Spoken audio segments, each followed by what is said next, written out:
I want to share with you now, we're going to have someone come on stage from Pixomondo Burbank.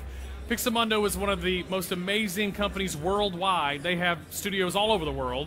But we're going to bring on someone from the Burbank branch, Eric Hance. Come on, Eric.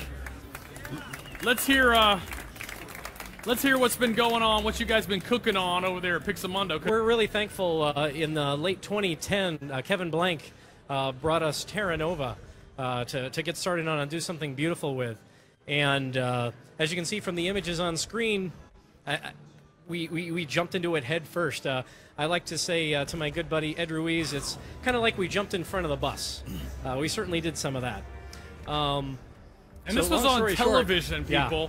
This was on television. We were delivering an episode every other week for most of the last half of last year.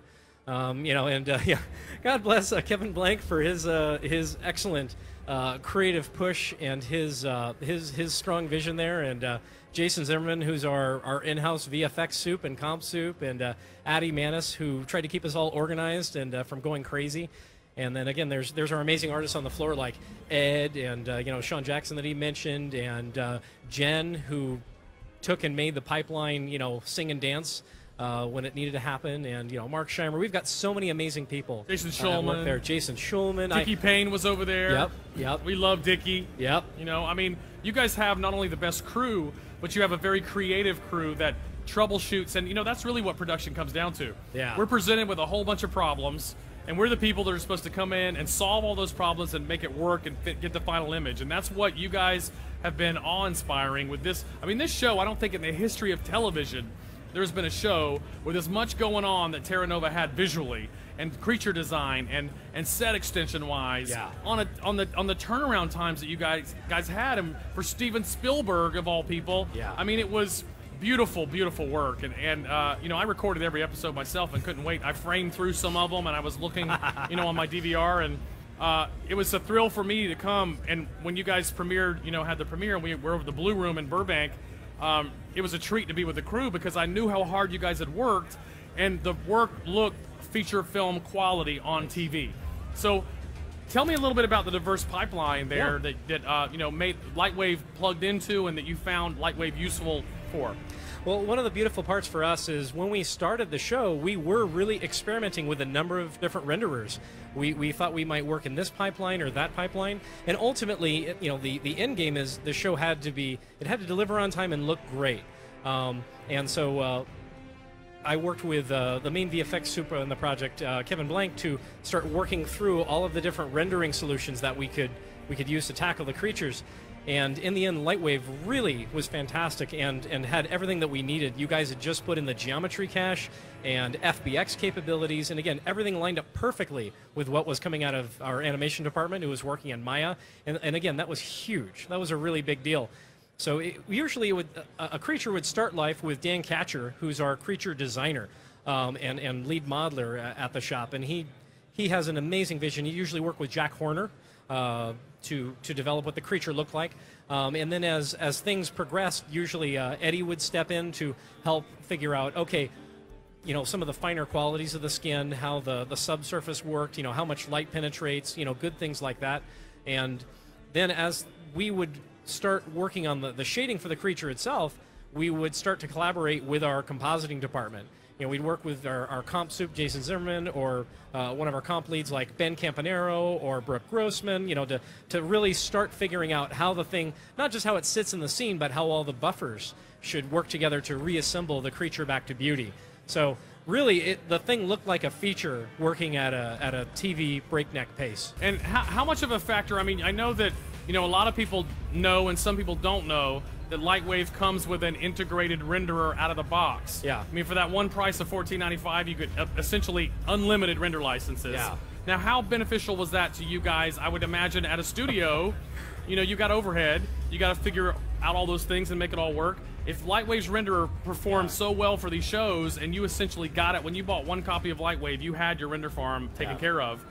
I mean, wasn't that a factor? And in addition to the fact that the client chose the look of the Lightwave renders, that must have been another great benefit. It really was. We were considering a lot of very high-end hair solutions when we're approaching the show, and One artist brought up a very sobering fact that that particular hair plugin, you had to pay for every 5 licenses and things like that. And again, it wasn't the final decision maker, but I got to tell you, when you're looking down the barrel of 13 episodes of the biggest TV show in the history of of the medium, and you've got to figure out how to get it all done.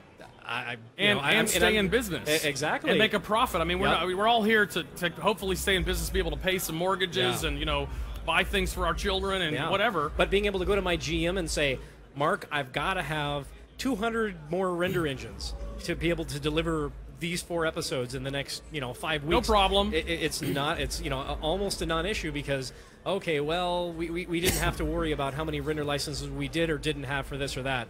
It just went. So Terra Nova is amazing, but I understand you guys have done so many other great, amazing projects lately, like The Amazing Spider-Man, like The Hunger Games. Yeah. Let's take a look at some of that footage as well. Let's take a look at Hunger Games next. Yeah. Now, where this show is concerned, it was really an exciting challenge because my wife at the time was reading the books, and she's a huge, huge fan of it. And in this sequence, again, speaking of things that are not so obvious, really good transition, all the tracker jackers in here are digital. Like all of the wasps in here are synthetic. Yeah, the tracker jackers are the little insect wasps that were stinging everybody. Yeah. So, again, sometimes you do the big flashy stuff. Other times you go, okay, well, I guess they had wasps there on set that day. It's a good thing the trainer could kind of keep the actors from getting actually the wasp stung. wrangler. The wasp wrangler. Can you imagine you have to put the makeup on the wasp to make it into like a science fiction type wasp that's not a real wasp, and you have to put all. Exactly, because I know from the books it's supposed to be genetically engineered and really, really, terrifyingly powerful. So very cool. It's one of those things that's relatively invisible, but was really tricky. Working together with our animation department, it was actually heavily choreographed exactly what they were doing and their motions, and it was really fun to work with the VFX soup and Colin Brady, who's our animation director, on how what they do and how they move. And actually, this whole sequence was mostly lit by one guy. Wow. Steve Graves, and he did an amazing job on it. Eddie did the shader setup, but Steve pretty much lit this whole thing over right around Christmas break last year. That's beautiful work. I mean, you guys worked on The Amazing Spider-Man as well. Yep. So do we have some, there we go. We do. Some footage of that. Great. I come bearing many goodies to you. Thank you. So as you can see, we've got the one of the web spinning machines from the movie, and we designed it. We worked with the director, the visual effects supervisor, to make it what it was, and it was fantastic. Anybody who wants to go look at the demo that Jason had done, you can see the different iterations of drawings, different sketches that we collaborated with them on, and again, took it all the way through to final. After it was designed, then we built it in Lightwave and animated it in there and did the final lighting and shading. So here's the other cool thing. Yeah. I think, you mentioned to me several times before when we were talking that the interchange tools in Lightwave since Lightwave 10 really made the difference. Totally. So can you talk a little bit about what Lightwave's interchange tools did for you and why it made Lightwave a useful tool in your pipeline and made it possible? Sure. Well, Pixomondo, we're a very diverse company. We really work in a lot of different software packages, and straightly, its main software is Max. That's really where their strongest foundation is, and we have portions of our company that work in Maya. And so, like I said, when we first started Terra Nova and saw how amazing Lightwave's interchange tools have become, along with having such a beautiful looking renderer, it made all the difference in the world. Because I knew when we had to deliver an episode every other week, that I could rely on the FBXs coming through appropriately. That in other words, so the cameras lined up. Whatever Kevin Blank worked out with the animation department on Terra Nova was what came through in the renderer at the end. That's a huge deal. The VFX soup, and obviously everybody in the whole chain has to be able to trust that whatever the initial beautiful vision is put there, it's carried all the way through. Right. And I think that more than anything else, my biggest compliment to Lightwave is that it plays nice with others, and that's huge because at a facility as big as ours, you're going to have lots of artists that work in, not just the major 3D package, but also specific modeling software, specific painting software. So you've got to be able to have, like you said, that strong interchange. And for the longest time, Lightwave 10 actually, its compatibility with Autodesk's products surpassed the compatibility that Autodesk products had between themselves. That's still the case with some applications. I mean, Yeah. my concept for that was we Yeah. worked in the industry for a long time, and it was a struggle every time I wanted. I knew how great Lightwave was, Yeah. and I knew that it had a 20-year history of delivering. You've had the same experience at some shows. We've seen the work that has come out of a Lightwave only pipeline. Yeah. But if you ever wanted to take that bag of tricks and try to integrate to a studio that had already invested in some other pipeline, it was always a headache. You had to explain to them why, and then it was a challenge to get Lightwave to fit into that, because it was kind of like a little closed community. Yeah. So my main thing that I wanted to do when I was launching towards into 10 and into 11 was to take all of that and all the great production proven, for 20 years production proven features in Lightwave, the renderer, the polygonal modeling, sub-D stuff, all of the effect stuff, the things we've added with bullet dynamics. Excuse me. I wanted to take all of that and open it up so that it could be a special bag of tricks. I just think that having that in your back pocket, when you're going into a production, knowing that 20-year production-proven thing, you could integrate it wherever it made sense into any pipeline, would completely change things. Because the problem was, before, the softwares were kind of trying to force people to use just this or use just that. We all know that we use whatever gets the job done and whatever we want to use. The great thing, in my opinion, about Lightwave is that it is often the best tool for the job. In many cases, the only tool you need for the job.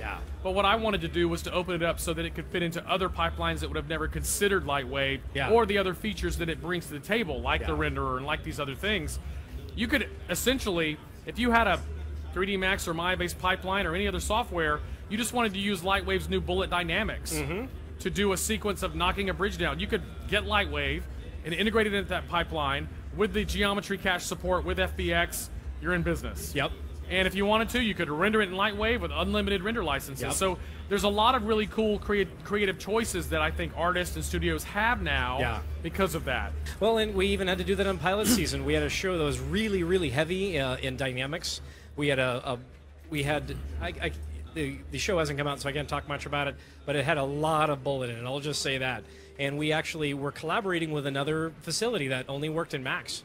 And we were able to, thanks to some help from my good friend Jennifer Cheekin here, we were able to take and get that stuff out through FBX over into Max, and it wasn't a problem. And so we actually had all of our assets rendered and got their rendered assets with our holdouts, and it all came together with the glory of compositing. I mean, it was important. Like, one of the big headaches for me in the industry was, I use Maya on some jobs, and sometimes I was using both Lightwave and Maya, and it would be like the cameras wouldn't match, and it would be like a week-long project to figure out the scale of translation. It's like, isn't this what computers do easy? Like, they figure out numbers and calculate things, and why am I having to spend a week every time I try to do this where I have to figure out some kind of crazy scale thing and all that? And what we wanted to do was to make FBX work the way that we would hope it would work, that cameras would match pixel perfect between applications, so it would give creative freedom, flexibility to the workflow, so artists could pick and choose and make it all work together without jumping through hoops. Oh,